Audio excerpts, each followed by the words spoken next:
Great play. Great play call by Shotty. We got the coverage that we wanted. All I knew is I had to run my route the way I knew how and finish the play, and that I did in 7 points. It seemed like there was a battle out there. Every possession, it was either you caught it or there was a penalty flag. It's normally how it goes. That's why I said no one can really guard me. It's just me driving the ball, and I don't do that often. So it's just a series of events. It's a great experience for me. I've learned a lot, and on forward, we're moving forward. When you see a player like today be proud of getting the sacks that he did, I mean, what does that speak to the defense today? Man, JD's showing up, and I'm happy. The defense is showing up. They're playing together. We're playing together. The camaraderie is building. The brotherhood is building. The bond is overall growing. And, I mean, we can feel the energy throughout the environment, the facility, the stadium. The fans are involved. So, like, overall, we feel good. We take this win, sit on it for about a week, see y'all in Detroit after this. Shotty said earlier in the week that you had that look in your eye. You wanted this to be all business. How personal was getting back out on the field and having a performance like this tonight? This game ain't the only game I'm about my business. I can promise you that. So do what you want with that info. How'd that turkey leg taste? It was cool. It's cool.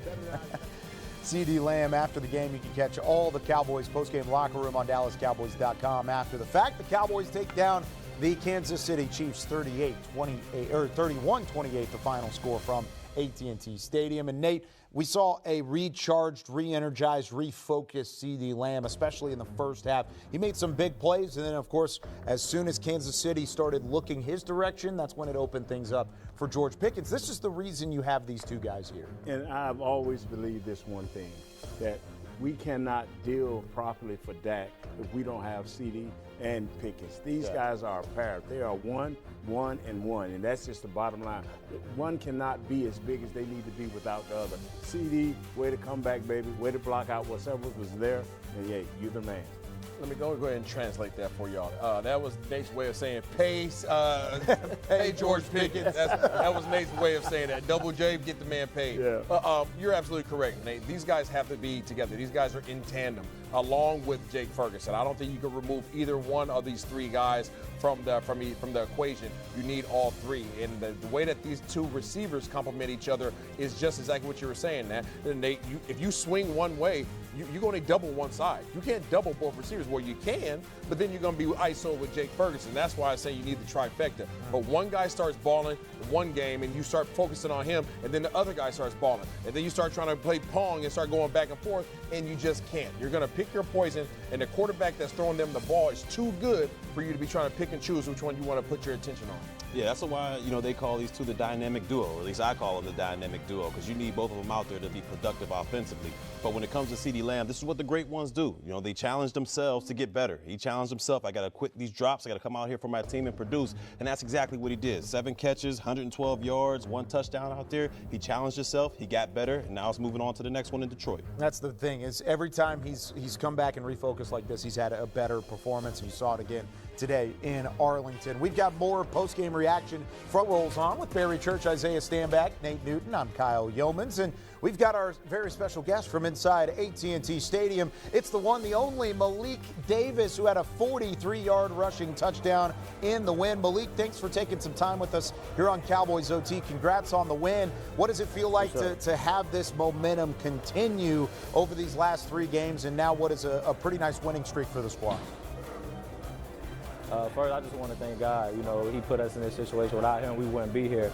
And it feels amazing. This team, we had a kind of a rough start, but we kept stacking, kept believing in the coaches. The coaches kept believing in us, and this was the outcome. Malik, this is Barry Church here, man. You had a great game out there tonight. I just want to know, on that touchdown run, what was the thought process once you got through the hole and saw that the only thing lying between you and the end zone was that hole safety, and he was in the way, you made him miss. What was the thought process going on right there? Make him miss and go score. That's it. I can't get caught. Make him miss and go score. Yeah.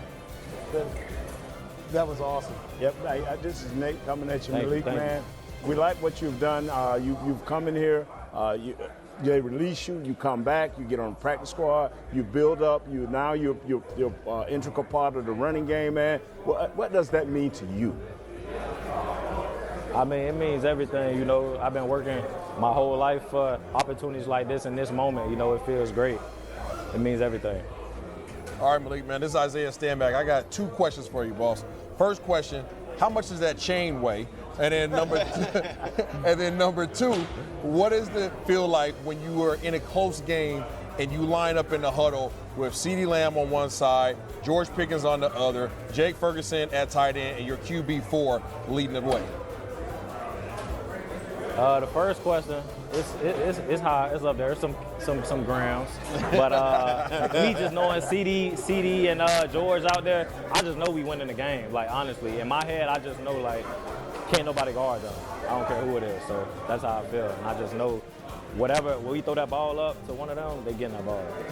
So. Malik, it really feels like you are one of the best stories right now on this Cowboys offense. You come in as an undrafted free agent. You work your butt off. You continue to be a part of the franchise. You're in and out. You're on the practice squad. You're not. You're back up to the active roster. I mean, what does it mean for you for all the work that you've put in to get to this moment when the world is watching to show out the way that you did today? Because you've worked for this and you've gotten to this point. Like I said, man, it feels great. You know, I just kept trusting in God, kept praying every day for what I wanted, and I prayed every day when I was back at home for this moment, and I prayed hard for it. And this is the outcome.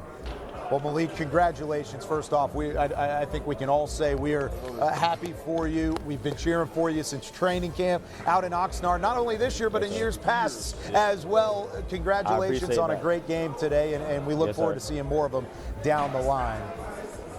All right, Malik Davis joining us here on Cowboys OT. Awesome stuff as always. And that what a moment that touchdown was on Thanksgiving in front of everybody to help seal the win over the Kansas City Chiefs. 31-28 the final.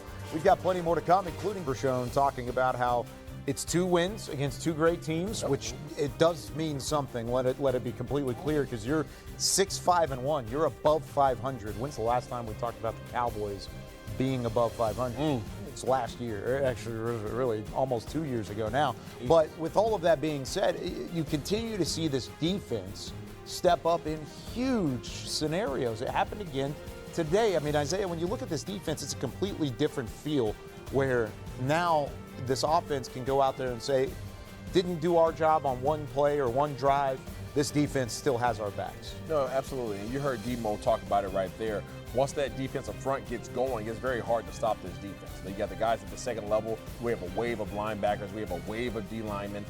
Defensive backs, they are actually relatively good when they come up and press man. We saw that today. That was one of the weaknesses of the Kansas City Chiefs. So when we actually got out of that zone where we're sitting back and giving up 8 yards, 10 yards at a time for free releases, and we get up and repress, this team is dangerous. You saw I almost called him Kermit. You saw Patrick Mahomes. Saw Patrick Mahomes running for his life, all right, whenever we had that press, because it disrupts the timing of those guys getting off the line of scrimmage, and the D linemen are able to go hunt. You heard Demo right there just say he gets to go run and hit.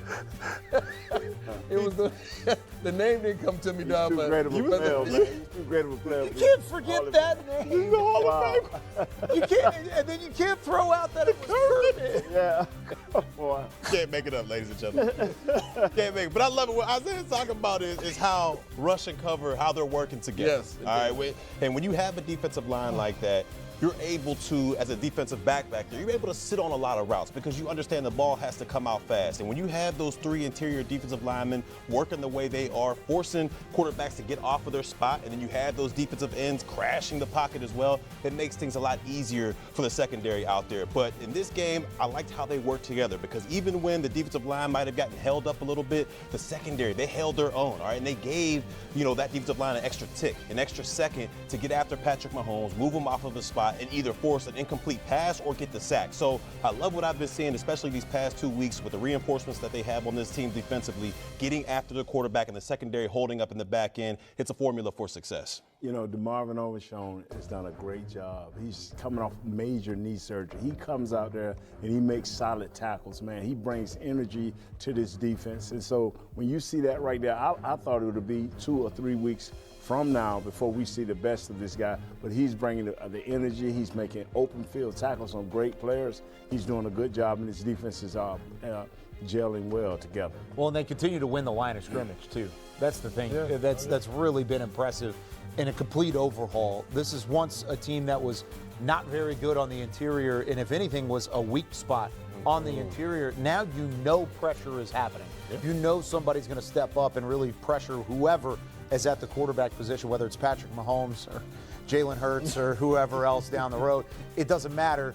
The Cowboys have that defensive front that can make things happen. They all talked about, what impressed you the most about, George Pickens out there. And to me, I talked about his yak or the yards after the catch. And once again, it came into the fold this afternoon against Kansas City. Whether it's a slant, whether it's a comeback, whatever the case may be, if he has just a little bit of space out there, he has the opportunity to take it the distance. He's what we used to call back in the day a home run threat or an explosive player. And he has that ability once he catches the football. And to me, I was really shocked about that. I thought he was just a big body receiver, kind of a jump ball guy, just kind of deep threat guy. But he can take those slants 50 yards. He can take those comebacks 60 yards. He has that much ability, and it's definitely proven dividends for this Dallas Cowboys offense. Man, what's so impressive about him is his vision. He's his awareness. And like most players can do really well when the ball is just right here, right? I get the ball, I get my eyes up, and then I go make a play based upon what I see. And what you're talking about, Barry, is the yak yardage. He's so aware of where he's at in space once he gets the ball that he's able to do things that allow for him to get those yards after the catch. So he runs his route, he takes a snapshot of where the defense is, so when he catches the ball, he's already anticipating where the guy is going to try to make a tackle. He puts one move on him, and then he uses that elusive speed that Nate keeps talking about, and he just gobbles up yardage, okay? Talk about gobble on Thanksgiving. That's exactly what he does when he gets the ball in his hands. He's nasty, he makes contested catches, and he's one heck of a threat, as Barry said. And when you start putting so much attention on him, you forget about the other guy. Yeah, what's his name again? CeeDee Lamb. Yeah, exactly. That guy too. Well, I think you can really say it helps everybody out. If you've got, let's keep the Thanksgiving metaphor going, right? You've got the turkey, you've got the stuffing, right? Right next in hand, but you got that base, right? That you just kind of pour over the top with the gravy or whatever you got. Just a little extra topping on top there. All of that can be the Cowboys offense. You got George Pickens, you got CeeDee Lamb, there's your turkey, there's your stuffing. And then you got Kevontae Turpin, who had some impact plays in this game. He did. Saved the game with a fumble recovery, might I add. That was magnificent. It didn't make the highlight reel earlier, but phenomenal effort, and he jumped on top of it, had some pretty good plays outside of that. Ryan Flanoy.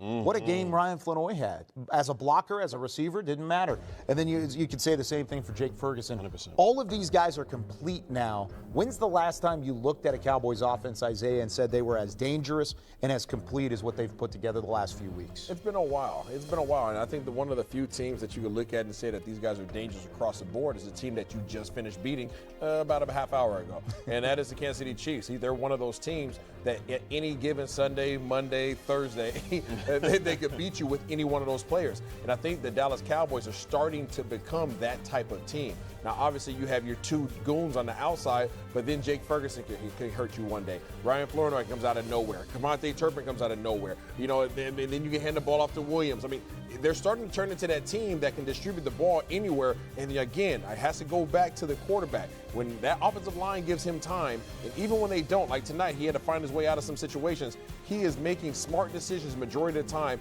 and distributing the ball to whoever is open. He doesn't have to force it to the playmakers. Everybody is becoming a playmaker because he's getting the ball to whoever's open on that particular play.